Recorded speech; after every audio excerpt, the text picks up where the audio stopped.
11 जुलै 1997 रोजी रमाबाई आंबेडकर नगर घाटकोपर या ठिकाणी महामानव डॉक्टर बाबासाहेब आंबेडकर यांच्या पुतळ्यालाच होता।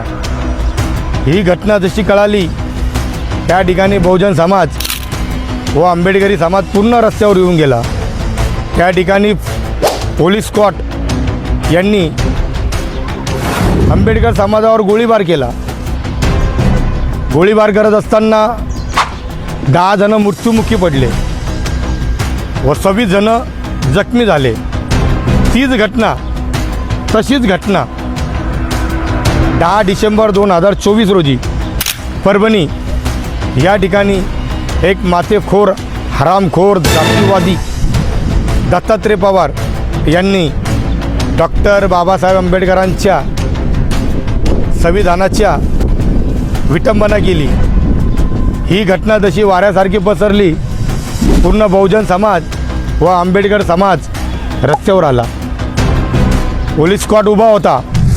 पोलीस स्क्वॉडने कोम्बिंग ऑपरेशनामध्ये आंबेडकरी समाजातल्या चळवळीतल्या कार्यकर्ते व समाजाला बघितलं नाही। त्यांनी माणसं, बाया, लहान मुलं, म्हातारे, कोतारे यांना बेदम मारहाण केली।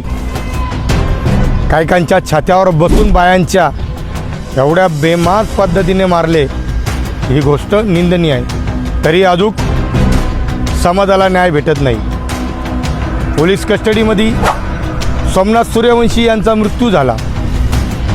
त्यासाठी ॲडव्होकेट वंचित बहुजन आघाडीचे ॲडव्होकेट प्रकाश आंबेडकर यांनी त्यांच्यासाठी लढा दिला। तसेच 18 तारखेला परभणीमध्ये शांत मोर्चा काढण्यात आला। त्या मोर्चामध्ये सुजात आंबेडकर यांनी असे म्हणले की रमाबाई हत्याकांड झाली तेव्हाही आम्हाला न्याय नाही भेटला आणि आता परभणीमध्ये हे प्रकरण झालं, अजून आम्हाला न्याय नाही भेटला। जय भीम।